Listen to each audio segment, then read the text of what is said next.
பாஜகவை பொறுத்த வரைக்கும் அண்ணாமலை அவர்கள் தான் தலைவர். அதை தாண்டி எந்த தொண்டனாக இருந்தாலும் சரி, தலைவனாக இருந்தாலும் சரி, தாண்டி பேச மாட்டாங்க. கட்சியில் இருக்கிற நபர்கள் கட்சியோட தலைவர்களை விமர்சனம் செய்வது எந்த காலத்திலும் ஏற்றுக்கொள்ள முடியாத விஷயம். அவங்க கட்சி கொள்கைக்கு எதிராக எதை பேசுறாங்கன்னு வச்சுக்கோங்களேன், தட்ஸ் ஃபேர் கேம். எங்களோட மாநிலத்தில் அண்ணாமலை அவர்கள் 50,000 கோடி ரூபாய் சொத்து சேர்த்திருக்காருன்னு சொல்லும் போது இதெல்லாம் சும்மா நீங்க தள்ளி விட்டீங்க. இப்போ 908 கோடி ரூபாய் ஆதாரங்கள் வந்துருச்சுல்ல.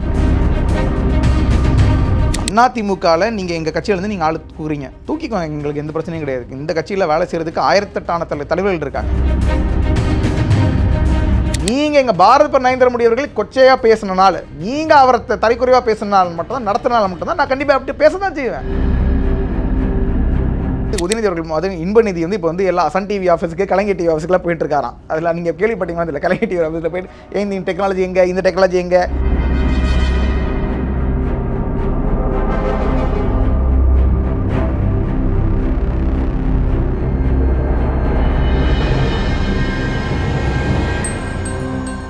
ஒரு வாஸ்துப்படியான வீடு பணத்தை தருவதா அப்படிங்கிறது ஊர்ஜிதமா சொல்ல முடியல. ஆனா பணக்காரங்க எல்லாம் வாஸ்துப்படியான வீட்டுல இருக்காங்கன்னு வேணா சொல்லலாம். இந்த மாதிரி ஆன்மீகம் மற்றும் ஜோதிடம் சார்ந்த இன்னும் பல வீடியோக்கள் பார்க்கணுமா? மறக்காம திருவருள் டிவிக்கு சப்ஸ்கிரைப் பண்ணுங்க. திருவருள் டிவியுடைய சேனல் லிங்க் இந்த வீடியோடைய டிஸ்கிரிப்ஷன்ல இருக்கு.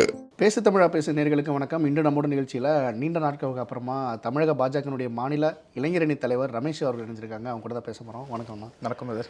ரொம்ப நாள் ஆச்சு நம்ம சேனலுக்கு வந்து. என்ன ரீசன்? ரொம்ப நாளாக அவங்கள தேடிட்டே இருந்தவங்க, ரமேஷ் அண்ணா காணாமே அப்படின்னு சொல்லிட்டு. என்னோட தாய்மாமன் Rajagopal Marthandam, doctor Rajagopal Marthandam, Tirunelveli government hospital HOD அவர்.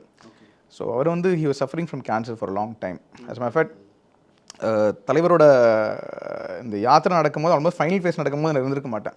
ஆமாம், ஃபைனல் ஃபேஸில் ஒரு 10-12 மாவட்டங்கள் இருந்திருக்க மாட்டேன். அப்போ தான் நான் தெரிய வருது, நான் போகிறேன். அவர் வந்து ஒரு 10 நாள் மட்டும் தான் அவர் வந்து தவறினார். ஸோ அதனால் after a long battle to cancer he passed அவே.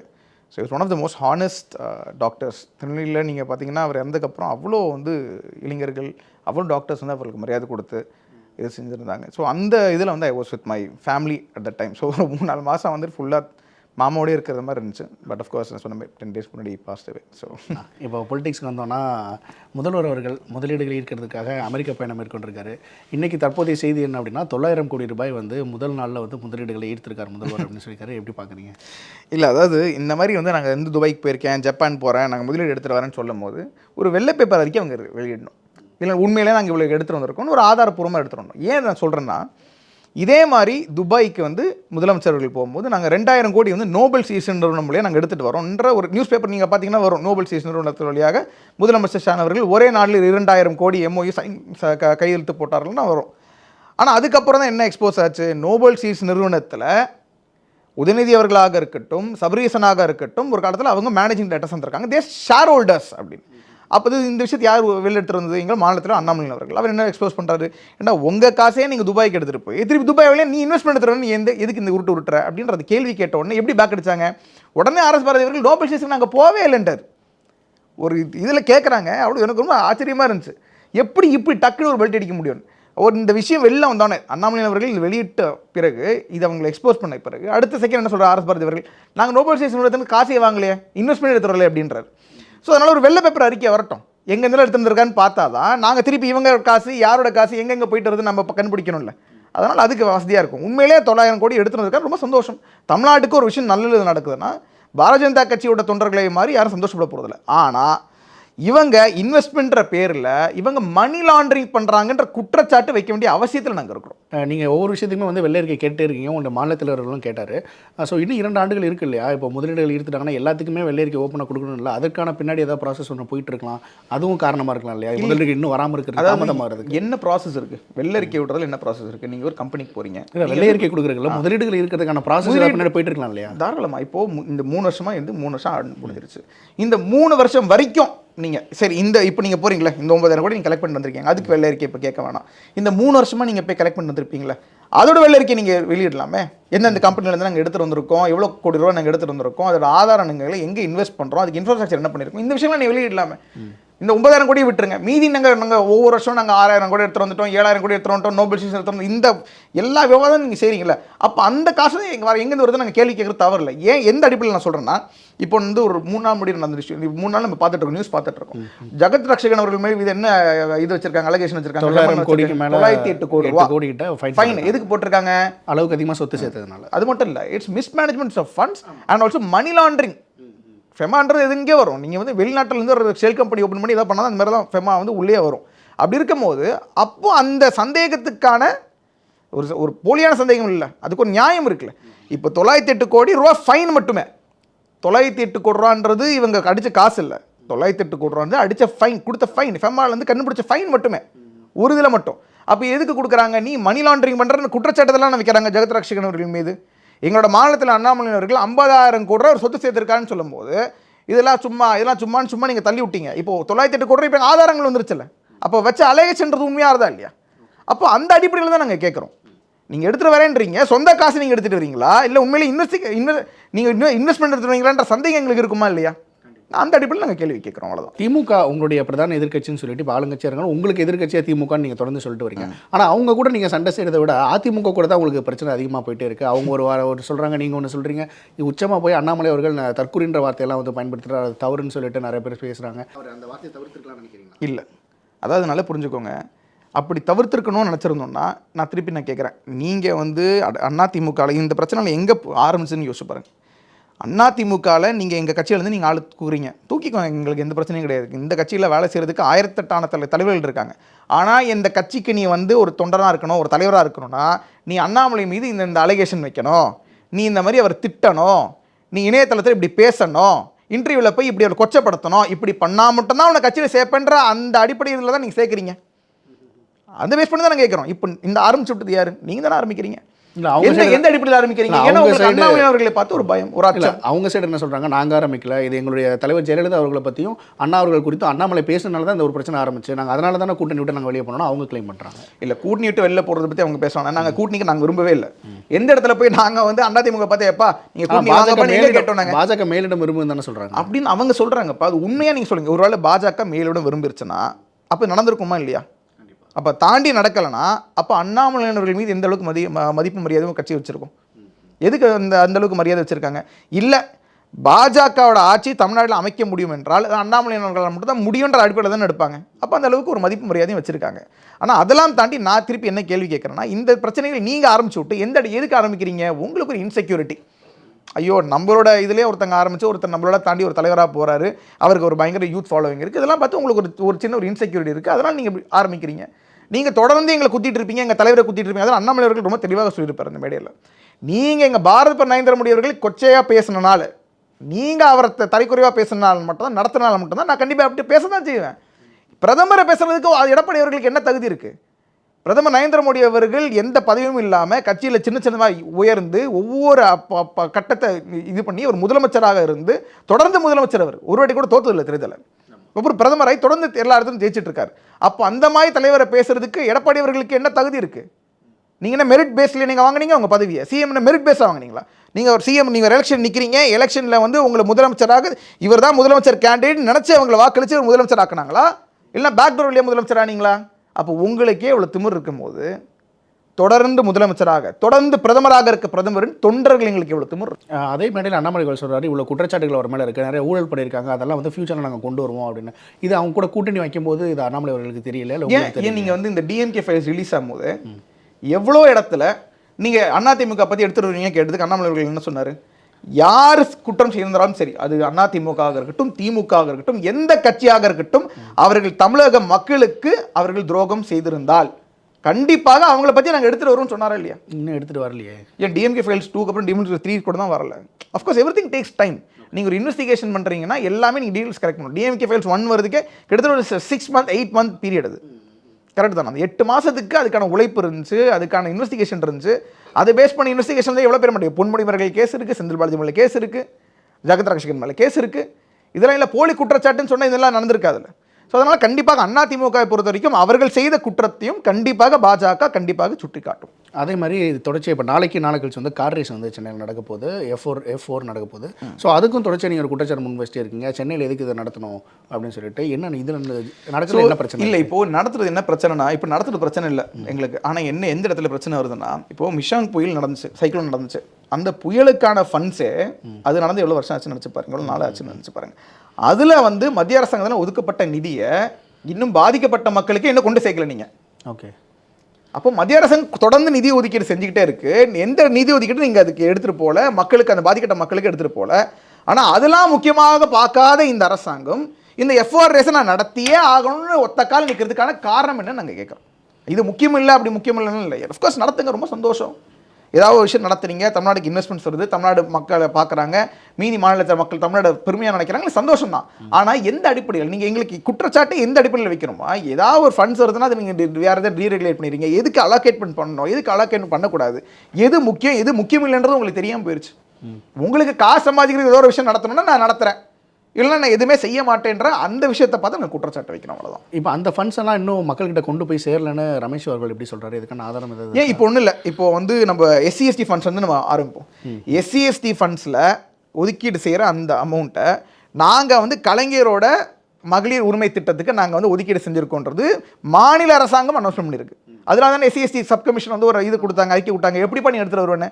அதாவது பழங்குடியின மக்களுக்கும் அது மட்டும் இல்லாமல் பட்டியலின மக்களுக்கும் ஒதுக்கீடு செய்கிற மத்திய அரசாங்கம் ஒதுக்கீடு செய்கிற 1000 கோடி ரூபா பணத்தை நாங்கள் வந்து இல்லை கலைஞர் உரிமை தொகைக்கு நாங்கள் கொடுப்போன்றது எந்த விதத்தில் நியாயம்?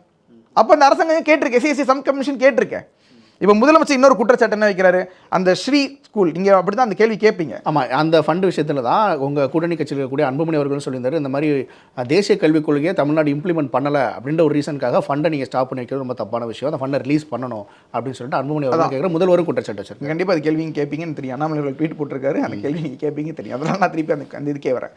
ஃபஸ்ட்டு ஒரு விஷயம், தொடர்ந்த 5 வருடங்களில் தமிழ்நாட்டுக்கு ஒதுக்கீடு செய்த அந்த ஸ்ரீ திட்டத்தை வழியாக ஒதுக்கீடு செய்த தொகை எவ்வளோன்னு பார்த்தீங்கன்னா 8,931 கோடி ரூபா பள்ளிகளுக்காக, அந்த பள்ளிகளுக்கு மட்டும். ஓகே. 8,971 crores அந்த அலோகேஷன். இது மட்டுமே 2021 2022 இந்த 2020 இந்த ஒரு வருஷத்துக்குனா அந்த அடுத்து ஒரு 3 வருஷத்துக்கு மட்டும் உங்களுக்கு நான் சொல்கிறேன் எவ்வளோ அமௌண்ட் அலோகேட் இருக்குன்னு.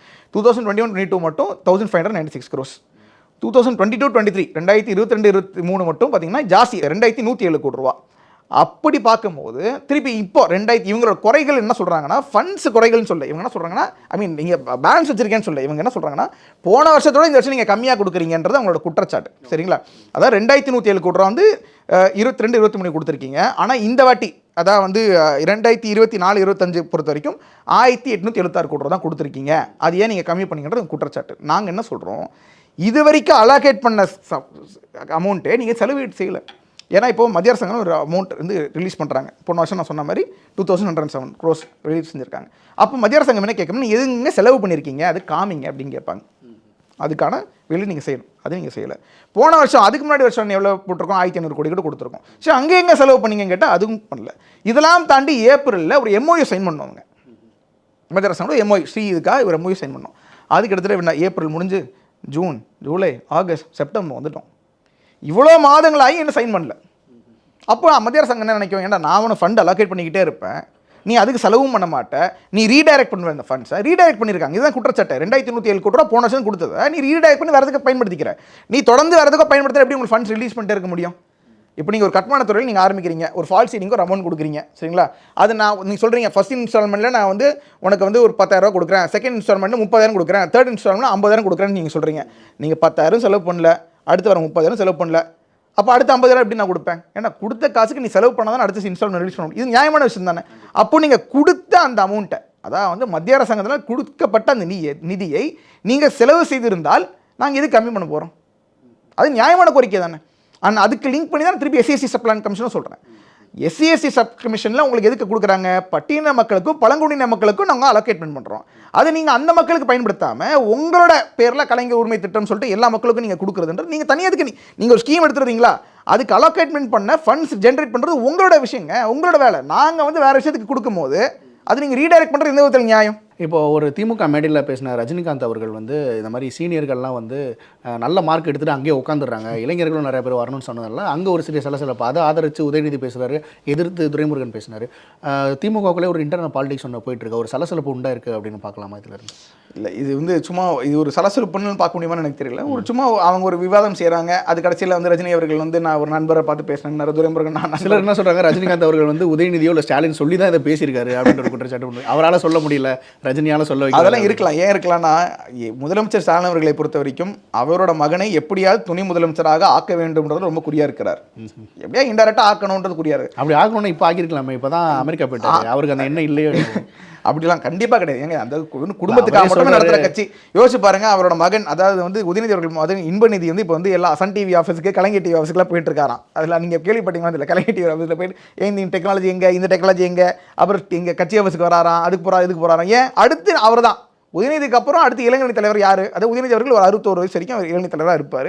அதுக்கப்புறம் அவர் மகன் வந்து ஒரு 40 வயசில் அவர் 30 வயசில் இளைஞர் தலைவராக ஆவார். ஸோ இதுதான் அந்த கட்சி. அந்த கட்சின்றது ஒரு குடும்ப கட்சி. கண்டிப்பாக முதலமைச்சர் வந்து இல்லை துணை முதலமைச்சராக அவர் மகனை வந்து கண்டிப்பாக எடுத்துகிட்டு வரணுன்றதை ஆசைப்படுவார். அதுக்கு வந்து சில சீனியர்ஸ்லாம் வந்து தடங்களாக இருக்கிறார்கள்.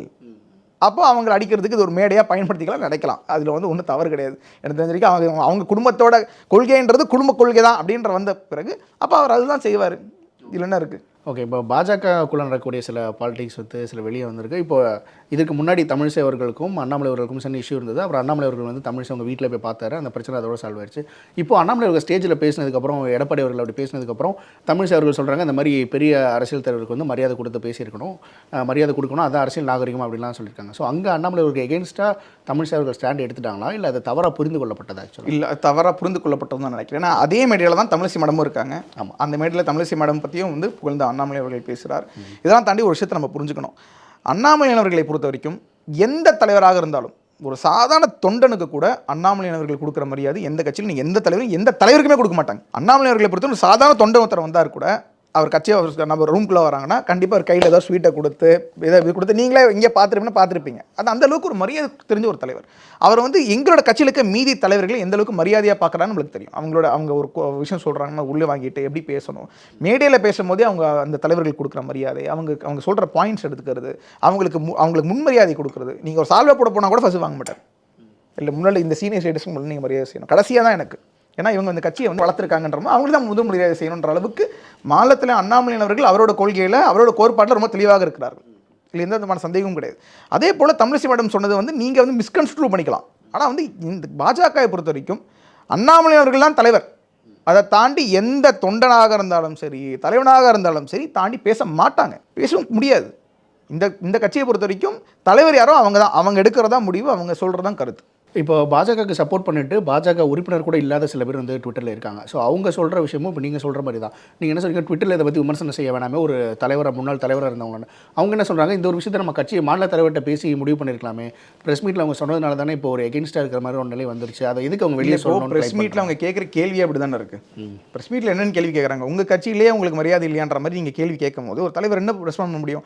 எங்கள் கட்சியில் இல்லைப்பா, வெளில இருக்கிற யாரோ ஒருத்தங்க அந்த பாஜகவோட ஆதரவாளர்களாக இருப்பாங்க, அவங்க இணையதளத்தில் வந்து என்னை தவறாக பேசுகிறாங்க, தவறாக புரிஞ்சுக்கிறாங்க நான் பேசுகிறத, அதை பற்றி நான் ப்ளஸ் அது கட்சியில் யாராவது இப்படி இருந்தாங்கன்னா அவங்க யாரெல்லான்றது நான் மாநிலத்தினர்களுக்கு நான் சொல்லியிருக்கேன் அப்படின்னு. நல்ல இன்னொரு விஷயம் நல்லா புரிஞ்சுக்கோங்க, இந்த கட்சியை பொறுத்த வரைக்கும் கொள்கை தான், சரிங்களா? அதனால் தனிப்பட்ட முறையில் ஒரு கட்சி தலைவரை அட்டாக் பண்ணுறதுன்றது எந்த காலத்திலும் ஏற்க முடியாத ஒரு விஷயம். அவங்க கட்சி கொள்கைக்கு எதிராக எதை பேசுகிறாங்கன்னு வச்சுக்கோங்களேன், தட்ஸ் ஃபேர் கேம். இப்போ தமிழிசை மேடமோ இல்லை எந்த தலைவர்களோ இல்லை கட்சி கொள்கைக்கு எதிராக ஒரு விஷயம் பேசுகிறாங்கன்னா அது தவறான விஷயம், அது எந்த காலத்திலும் ஏற்றுக்கொள்ள முடியாத விஷயம், அதை நான் ஒத்துக்கிறேன். ஆனால் அவங்க என்ன சொல்கிறாங்க, நீங்கள் ஒரு கேள்வியாக கேட்குறீங்க, இந்த மாதிரி வந்து உங்கள் ட்விட்டர்லாம் இப்படி பேசுகிறாங்களே, அப்படி பண்ணுறாங்களே, உங்கள் கட்சிக்காரங்களே அவங்க சப்போர்ட் பண்ணலன்னு கேட்கும்போது ஒரு தலைவர் என்ன சொல்ல முடியும்?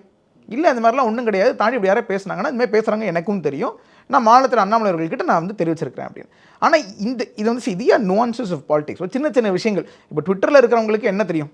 இப்போ வந்து ட்விட்டரில் பாஜகவுங்க ஆதரவாளர்கள், பாஜகவோட அதாவது வந்து மீதி எல்லா கட்சியை விட சோஷியல் மீடியா பொறுத்த வரைக்கும் பாஜகவுக்கு கிடைக்கும் இந்த கீபோர்டு வாரியர்ஸ்னு சொல்கிறவர்கள் நிறைய பேர்.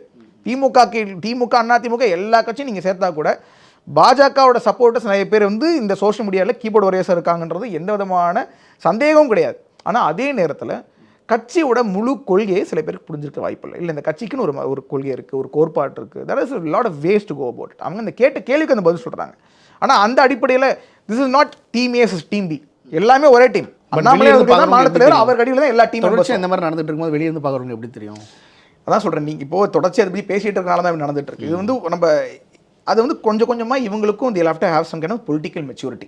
இந்த ட்விட்டர்ஸில் இருக்கும் they have to have some political maturity. இல்லை இது மாதிரி கிடையாது அப்படின்னு. அதே நேரத்தில் நான் திருப்பி சொல்கிறேன், மாநில தலைவர் அண்ணாமலை அவர்கள் தான் இந்த சுப்ரீம் பவர். சரிங்களா? பிஜேபியில் ஹீஸ் அ சுப்ரீம் பவர் தமிழ்நாட்டில். அவர் எடுக்கிறதான் முடிவு. அதை தாண்டி ஒரு தலைவர் பேசினாலும் சரி பேசாட்டியும் சரி கடைசியில் it is not gonna affect him in anyway. அவர் எடுக்கிற முடிவுகளும் அது கண்டிப்பாக எந்த விதமான மாற்றமும் இருக்க போகிறதில்ல. ஏன்னா இஸ் அ ஸ்ட்ராங் லீடர். அதனால இதை ட்விட்டரில் பார்க்குறவங்க, இணையதளத்தில் பார்க்குறவங்க, ஒருவேளை உங்களோட பாயிண்ட் ஆஃப் வியூ அதுதான், இல்லை அவங்க தவறாக பேசிட்டாங்க அப்படின்னு நீங்கள் நினச்சா கூட நீங்கள் பொறுமை கற்றுக்கோங்க. ஏன்னா எப்படி பார்த்தாலும் இந்த கட்சியை பொறுத்த வரைக்கும் இப்போ நம்மளோட தலைவர் அண்ணாமலை அவர்கள் அவர் வந்து எந்த அளவுக்கு ஒரு பவர்ஃபுல் லீடர் நம்மளுக்கு தெரியும். அவர் எடுக்கிற முடிவுகள் எப்படி இருக்குன்றது நம்மளுக்கு தெரியும். அப்படின்னு இருக்கும் போது இதெல்லாம் பர்சனல் அட்டாக்ஸை எடுத்துக்கூடாதுன்றது என்னோட வேண்டுகோள். இப்போ உங்கள் மாநில தலைவர்கள் லண்டன் போயிருக்காரு, 3 மாதம் அங்கே இருக்கிறதா சொல்லியிருக்காங்க. இப்போ அதற்கான ஒருங்கிணைப்பு குழு வந்து மூத்த தலைவர் ஹெச் ராஜா அவருடைய தலைமையில் போட்டிருக்காரு. அந்த குழு எப்படி பார்க்குறீங்க? இந்த 3 மாத காலம் இவங்க எப்படி செயல்படுறதுக்கான வாய்ப்புகள்லாம் இருக்குது? இல்லை, அதாவது அண்ணன் ஹெச் ராஜாவை பொறுத்த வரைக்கும் இஸ் ஸ்பிரிச்சுவல் வாரியர் நான் சொல்வேன். இந்த கட்சியோட வந்து ஒரு கோர் ஐடியாலஜியை வந்து மொத்தமாக உள்வாங்கின ஒரு தலைவர்னா ஹெச் ராஜா அவர்கள் தான். அவர் வந்து இது வரைக்கும் அவர் எந்த மேடைக்கு போனாலும், இந்த தமிழ்நாட்டில் எந்த மாவட்டத்துக்கு போனாலும், எந்த ஒரு சட்டமன்றத்துக்கு போனாலும் அண்ணன் ஹெச் ராஜா அவர்கள் கிடைக்கிற அந்த வாய்ஸ்ன்றது நிறைய தலைவர்கள் இருக்குமான்றது நம்ம சந்தேகம் தான். ஏன்னா அந்த அளவுக்கு அந்த ஹெச் ராஜா அவர்கள் ஒரு அன்பு வந்து பாஜகவோட தொண்டர்களுக்கு, ரைட் விங்கர்ஸ்க்கு கண்டிப்பாக உண்டு. அவர் வந்து இந்த கன்வீனர் இருக்குன்றது சிறப்பான ஒரு விஷயம். ஏன்னா அவருடைய எக்ஸ்பீரியன்ஸ் எப்படி, ஹெச் ராஜா வந்து எவ்வளோ வருஷம் எக்ஸ்பீரியன்ஸ் இன் பாலிடிக்ஸ், எவ்வளோ பிரச்சனைகள் அவர் சந்திச்சிருக்கிறார். இந்த 2014 இருந்து தொடர்ந்து திமுக இருக்கட்டும், அண்ணா திமுக இருக்கட்டும், எந்த பிரச்சனையாக இருந்தாலும் களத்தில் இறங்கி போராடுறது யார்? ஒரு கோவிலுக்கு ஒரு விஷயம் ஃபர்ஸ்ட் களத்தில் இறங்கி போராடுறது யார்? ஹெச் ராஜா அண்ணன். இந்து மக்களுக்கு ஒரு பிரச்சனை இறங்கி போராடுறது யார்? ஹெச் ராஜா அண்ணன். அப்படி இருக்கும்போது ஹெச் ராஜா அண்ணன் அவர்களோட தலைமையில் இருக்கிற ஒரு குழுன்றது உண்மையிலேயே வந்து ரொம்ப சந்தோஷமாக இருக்குது. ஹெச் ராஜா அண்ணன் வந்து ஒரு தலைமையில் நாங்கள் திருப்பி நாங்கள் வேலை செய்ய போகிறோன்றது ஒரு சந்தோஷமான விஷயம். ஒரு தொண்டராக, ஏன்னா நான்லாம் வந்து கட்சியில் வந்து இணையும் போது ஹெச் ராஜா அண்ணன் நான் வந்து like he was like a god in politics for us. பிஜேபிக்கு ஒரு தொண்டராக நீங்கள் வரும்போது நீங்கள் what are the tallest leaders you will see. அப்போ நாங்கள் வரும்போது பொன் ராதாகிருஷ்ணன் ஜி, சிபிஆர் அண்ணன், வானதி அக்கா, தமிழிசை மேடம், ஹெச் ராஜா அண்ணன், இவங்கெல்லாம் the tallest leaders of politics. நம்ம அவங்கள பார்த்தா நம்ம வளர்ந்துருக்கோம். ஸோ நம்ம திருப்பி அவங்களோட தலைமையில் நம்ம வந்து ஒரு தொண்டனாக, ஒரு தலைவராக பணியாற்றணும்னு ஒரு வாய்ப்பு கிடைக்கும் போது it's a very happy thing. அது மட்டும் இல்லாமல் அங்கே இருக்கிற அந்த கம்ப்ளீட் டீம் மெம்பர்ஸ் பார்த்தீங்கன்னா தே ஆல் எக்ஸ்பீரியன்ஸ் பர்சன். சக்கரவர்த்தி அண்ணனா இருக்கட்டும், முருகானந்தம் அண்ணனா இருக்கட்டும், ப்ரொஃபஸராக இருக்கட்டும், 2 கனகசபாதி ப்ரொஃபஸராக இருக்கட்டும், இல்லை ப்ரொஃபஸர் ராமசீனிவாசனாக இருக்கட்டும், இல்லை வந்து எஸ்.ஆர். சேகரனாக இருக்கட்டும், they are one of the people who grew the party. கட்சியை வந்து அடிமட்ட தொண்டர்களாக இருந்து இந்த கட்சியை வளர்த்ததுக்கான முக்கியமான பங்களிப்பு அவங்கள்ட்ட இருக்குது. அப்போ வந்து அண்ணாமலை அவர்கள் இல்லாத நேரத்தில் அவரோட அந்த ஸ்பேஸை வந்து நிரப்புறதுக்கான எல்லா தகுதியும் உள்ள தலைவர்கள் இவர்கள் தான். அதனால் ரொம்ப சந்தோஷமாக, ஒரு தொண்டனாக ரொம்ப சந்தோஷமாக இருக்குது. ரொம்ப we are all looking forward to work under the leadership. பாஜகவில் இந்த கேள்வி நான் உங்ககிட்ட கேட்கணும் தான் ரொம்ப நாளாக வெயிட் பண்ணிட்டு இருந்தேன். விஜய் அவர்களுடைய அரசியல் வருகை நிறைய பேர் சொல்கிறது, நிறைய இளைஞர்கள் வந்து அவர் பின்னாடி போயிடுவாங்க. பாஜகவில் வந்து இப்போ அண்ணாமலையை ஃபாலோ பண்ணி இளைஞர்கள் இருக்காங்க, சீமான் அவர்களை பின்பற்றி நிறைய இளைஞர்கள் இருக்காங்க. இதுலேருந்து இளைஞர்கள் சிலர் வந்து சில ஓட்டு பர்சன்டேஜ் வந்து விஜய் அவர்களுக்கு போயிடும் அப்படின்னு. ஒரு இளைஞரணி தலைவராக நீங்கள் இந்த ஸ்டேட்மெண்ட் எப்படி பார்க்குறீங்க? உண்மையிலேயே ஒரு ஓட் பேங்க்கில் ஏதாவது பாதிப்பு ஏற்படுத்துமா பாஜகவுக்கு? அதனால் புரிஞ்சுக்கோங்க, பாஜகவோட இந்த ஓட் பேஸ்ன்றது கொள்கை அடிப்படையில் வரும் ஒரு ஓட் பேஸ். சரிங்களா? இந்த கொள்கைன்றது ஹிந்துத்துவா கொள்கையாக நீங்கள் எடுத்துக்கோங்க. எப்படி வேணால் நேஷனலிசம், ஹிந்துத்துவா, நீங்கள் எப்படி வேணால் அதை பார்த்துக்கோங்க. That's up to you. But ஆனால் அந்த கொள்கையை பார்த்து வர இளைஞர்கள் they will never be faced. ஒரு விஷயம் நான் நல்லா புரிஞ்சுக்கோங்க. இப்போ ரமேஷ் சிவா வந்து அரசியல் இருக்கான்னா அரசியலுக்காக பாஜகவில் இல்லை, பாஜகவில் இருக்கிறனால அரசியல் நான் இருக்கேன். That's what it is. நான் வந்து என்னோட மாஸ்டர்ஸ் முடிச்சுட்டு வரணும்னு நினைக்கும் போது நான் அரசியல்வாதியாக இருக்கணும்னு வரல, நான் பாஜக காரனாக இருக்கணும்னு தான் வந்தேன். அதுக்கப்புறம் நம்ம கட்சியில் இணைந்து வேலை செய்கிறோம். அந்த கொள்கையை நம்மளுக்கு இன்னும் ஒரு ஈர்ப்பு இருக்குது. நம்ம உள்ளே இறங்கி வேலை செய்யணும். அந்த ஒரு ஜோஷ் நம்மளுக்கு வருது. அந்த கட்சியோட கொள்கையை நம்ம உள்வாங்குறோம். ஒரு தேசபக்தி நம்மளுக்கு உள்ளே இன்னும் புகுட்டுறாங்க. அப்படின்னு இருக்கும்போது இப்போ ரமேஷ் சிவாவை பொறுத்த வரைக்கும் சரி, இந்த தமிழ்நாட்டில் இருக்க அனைத்து இளைஞர் நிர்வாகிகளை பொறுத்த வரைக்கும் சரி, நான் ஒரு விஷயம் தெளிவாக சொல்ல முடியும். அவங்க அரசியலில் இருக்கிறதுக்கு காரணம் பாஜகவே தவிர பாஜகவில் இருக்கிறதுக்கு காரணம் அரசியல் கிடையாது. So it's very different. நான் வந்து பாஜக தான் வந்திருக்கேன். It's incidental that I'm a politician. பாஜகவோட தொண்டர்களை பொறுத்த வரைக்கும் இதுதான் உண்மை. ஏன்னா தேசபக்தி உள்ள நபர்கள் பாஜக மட்டும்தான் உள்ளார்கள். அப்படி இருக்கும்போது எந்த அடிப்படையில் விஜய் அவர்களாக இருக்கட்டும், வேறு எந்த தலைவராக இருக்கட்டும், வேறு எந்த சினிமா பர்சனாலிட்டியாக இருக்கட்டும், யார் வந்தாலுமே பாஜகவோட தொண்டர்படையிலேருந்து ஒரு பர்சன் கூட வெளில போக மாட்டாங்க. ஒரு பொலிட்டிஷனாக அவருடைய கொடி லான்ச்சை நீங்கள் பார்த்துருப்பீங்க. அந்த கொடி குறித்தும் அவர் ஒரு பாடல் ரிலீஸ் பண்ணியிருந்தாரு. அது ரெண்டையும் பார்த்தீங்களா? ஒரு பொலிட்டிஷனாக உங்களுடைய கமெண்ட் பார்த்தேன். இல்லை, ரொம்ப வரவேற்கக்கூடிய ஒரு விஷயம் தான். இல்லை, இப்போ கமல்ஹாசன் அவர்களும் வரும்போது there was a lot of launch behind that. அவரோட இவங்கெல்லாம் சினிமா துறையிலேருந்து வந்திருக்கும் போது கண்டிப்பாக அந்த nuances அவங்களுக்கு தெரியும், how to launch it. அவங்க வந்து they are all part of the branding wagon தானே. ஸோ அப்படி இருக்கும்போது அவங்க எப்படி அவங்கள பிராண்ட் பண்ணுன்றது நல்லா தெரியும். அவங்க கொடி ரொம்ப நல்லா இருந்துச்சு. I did like it. அவங்க கொடி வந்து நல்லா இருந்துச்சு தான் எனக்கு தோணுச்சு. கமல்ஹாசன் அவர்களோட லான்ச் போது அவரோட லான்ச் ரொம்ப நல்லா இருந்துச்சு, அவங்களோட ப்ரோமோ நல்லா இருந்துச்சு. ஆனால் கமல்ஹாசன் லான்ச் மாதிரி பேசின விஷயங்கள் நம்ம பார்த்தோம். எடுத்து டிவியை எடுத்து உடைக்கிறது, அவர் வந்து பார்த்தீங்களாம் கேட்குறது, குடும்ப அரசியல்லாம் அப்படிலாம் பேசினார். அதுக்கப்புறம் அரசியல் அவரெல்லாம் ஆனார்னு நம்மளுக்கு தெரியும். ஸோ விஜய் அவர்களோட கொள்கை என்னன்றது நம்ம அதை தான் பார்க்கணுமே தவிர அவங்க கொடி எப்படி இருக்குது, இது எப்படி இருக்குன்றது எங்களுக்கு கவலை இல்லை. அதே நேரத்தில் அவங்களுக்கு அஃப்கோர்ஸ் வாழ்த்துக்கள். யார் இருந்தாலும் அரசியலில் வரும்போது அவங்களுக்கு நம்ம கண்டிப்பாக வாழ்த்து தெரிவிக்கணும். அவங்க அரசியல் அவங்க கோட்பாடு என்ன, கொள்கை என்னன்றது பேஸ் பண்ணி தான் நம்ம அவங்கள வந்து சரி அவங்க ஏற்றுக்கொள்ள விஷயமா இல்லை ஏற்றுக்கொள்ள முடியாத ஒரு விஷயமான்றது நம்ம வந்து முடிவு செய்ய முடியும். இளைஞர்களிலிருந்து நீங்கள் நிறைய போராட்டங்கள்லாம் மேற்கொண்டிருப்பீங்க. அண்ணாமலையோடு நிறைய போராட்டங்களை பார்த்துப்பாரு. காவல்துறையிட்ட வாக்குவாதம்லாம் வந்து நடந்திருக்கும். சீமான் அவர்களுக்கும் வருண்குமார் ஐபிஎஸ்க்கும் நடந்த ஒரு விஷயம் நீங்கள் பார்த்துருப்பீங்க. அதில் சீமான் அவர்களோட ப்ரெஸ் மீட்டில் சொல்கிறாரு, நீ ஐபிஎஸ் சட்டை கழட்டி வச்சுட்டு வா, நீயா நானும் பார்த்துடலாம் அப்படின்னாரு. ஒரு அரசியல்வாதி இந்த ஒரு ஸ்டேட்மெண்ட்டை ஒரு கட்சி தலைவர் இப்படி சொல்கிறாரு, இதை எப்படி புரிஞ்சுக்கிறது? அது கரெக்டான போக்குன்னு நினைக்கிறீங்க தமிழக அரசியலுக்கு? இல்லை, சீமானன் அவர்களை பொறுத்த வரைக்கும் அவருக்கு வந்து என்றைக்குமே இந்த அரசியல் நாகரிகம்ன்ற அந்த இது கிடையாதுன்றதான் நான் பார்த்துருக்குறேன். எங்கேயுமே வந்துட்டு அவர் சொல்கிற பயன்படுத்துகிற வார்த்தைகளாக இருக்கட்டும், இல்லைனா ஒரு திராணியாக இருக்கட்டும், அவர் எப்படி பேசுகிறதாக இருக்கட்டும், அவர்கள் வந்து he doesn't have any kind of political respect. ஒரு அரசியல் நாகரிகம் தெரியாத ஒரு நபராக தான் நம்ம பார்த்துருக்கோம். சும்மா ஒரு ஐபிஎஸ் அதிகாரி பற்றி உங்களுக்கு எந்த விதமான விமர்சனம் இருக்கலாம். இப்போ அண்ணாமலைவர்களுக்கும் விமர்சனம், எக்கச்சக்க தலைவர்களை பார்த்து விமர்சனம் இருக்கிறது. என்னைக்காவது நீ சட்டையை கழட்டிட்டு வான்னு யாராவது சொல்ல முடியுமா? எங்கள் கட்சியில் யாராவது தம்பி பேசி நாங்கள் பார்த்துருக்கீங்களா? எந்த கட்சி தலைவராக இருக்கட்டும், பாஜகவில் ஏதாவது ஒரு தலைவர் நீ சட்டையை கழட்டி வச்சுட்டு வாடா நான் பார்த்துக்கிறோன்னு யாரும் பேசி பார்த்துருக்கீங்களா? கிடையாது. நான் ஒரு அரசியல்வாதி, நீ யாராவது இருந்துட்டு போ, உன்னை நான் இந்த களத்தில் தான் சந்திக்கணும். இந்த களத்தில் நான் அரசியல்வாதியாக உன்னோட நின்று நான் ஜெயிக்கிறேன். ஐபிஎஸ் அதிகாரியாக இருந்துக்கோ, ஐஏஎஸ் ஆஃபீஸராக இருந்துக்கோ, நீ அமைச்சராக இருந்துக்கோ, எம்எல்ஏ இருந்துக்கோ, எம்பியாக இருந்துக்கோ, கவுன்சிலராக இருந்துக்கோ, என்ன வேணா இருந்துட்டு போ. ஒரு அரசியல் தலைவராக இவனோட அரசியல் கொள்கையை விட்டு கொடுக்கக்கூடாது, அரசியல் நாகரிகத்தை விட்டு கொடுக்கக்கூடாது. ஏன்னா நீங்கள் ஒரு முக்கியமான ஒரு பதவியில் இருக்கீங்க. நாம் தமிழர் கட்சியோட தலைவர் அவருக்குன்னு ஒரு மிகப்பெரிய ஒரு இளைஞர் கூட்டம் ஒன்று இருக்குது. அவரை நம்பி ஒரு வாக்களிக்கிற நபர்கள் இருக்காங்க. அப்போ நீங்கள் இப்படி இறங்குனீங்கன்னா நீங்கள் இளைஞர்களுக்கு நீங்கள் என்ன சொல்ல பார்க்குறீங்க? உங்களுக்கு யாராவது பிரச்சனை இருந்துச்சுன்னா நீ போலீஸ்காரன் சட்டையை கழட்டிட்டு வாடான்னு நீங்கள் சொல்லுவீங்களா? இப்போ இதுதானே ஒரு எக்ஸாம்பிள் எடுத்துப்பாங்க. அங்கே கட்சியில் இருக்க இளைஞர்கள் என்ன நினைப்பாங்க, அண்ணன் வந்து ஐபிஎஸ் அதிகாரிக்கு சட்டையை கழட்டிட்டு வர சொல்லிட்டாரு, நம்மளும் வந்து இப்போ அவனோட போக்குக்கு அவனோட லெவலில் அவன் யாரை பார்ப்பான்? ஒரு கான்செப்டில் பார்த்துட்டு நீ சட்டையை கழட்ட வாடா, நான் அண்ணியாக பார்த்துக்கலாம், எங்கேருந்து வரும் இது? அப்போது நீங்கள் தவறான உதாரணங்களை நீங்களே முன்வைக்கக்கூடாது. அதனால் வந்து இது கண்டிப்பாக சீமான் அண்ணனை போல மூத்த தலைவர்கள் இந்த மாதிரி இதில் வந்து ஈடுபடக்கூடாதுன்றது என்னோட கருத்து. ஓகே, நான் எங்களோட இந்த பல்வேறு கருத்தில் பயந்து கொண்டீங்க, ரொம்ப நன்றி. நன்றி. மிருகசீரிசம் நட்சத்திரத்தில் பிறந்தவனுக்கு கால் பாதங்கள் பிரச்சனையா வரும். இப்போ நம்ம எல்லாருக்கும் ஒரு நோய் வாய்ப்படுறோம். அந்த நோய் வந்து உங்களுக்கு 20 வயசுல வரணுமா, 40 வயசுல வரணுமா, 60 வயசுல வரணுமா, 80 வயசுல வரணுமா? இந்த மாதிரி ஆன்மீகம் மற்றும் ஜோதிடம் சார்ந்த இன்னும் பல வீடியோக்கள் பார்க்கணுமா? மறக்காம திருவருள் டிவிக்கு சப்ஸ்கிரைப் பண்ணுங்க. திருவருள் டிவியுடைய சேனல் லிங்க் இந்த வீடியோடைய டிஸ்கிரிப்ஷன்ல இருக்கு. உலக தமிழ் சொந்தங்களுக்கு வணக்கம். நான் ராஜவேல் நாகராஜன். பேசு தமிழா பேசு வலையொலியுடைய வளர்ச்சிக்கு நீங்களும் உறுதுணையாக இருக்கணும்னு நினச்சிங்கன்னா இந்த வீடியோடைய டிஸ்கிரிப்ஷனில் இருக்கக்கூடிய ரேசர் பே லிங்கை கிளிக் பண்ணுங்கள். அந்த லிங்க்கில் போயிட்டு உங்களுக்கு விருப்பமான தொகையை பேசு தமிழா பேசுவனுடைய வளர்ச்சிக்கு உங்களுடைய பங்களிப்பாக நீங்கள் கொடுக்கலாம். நன்றி, வணக்கம்.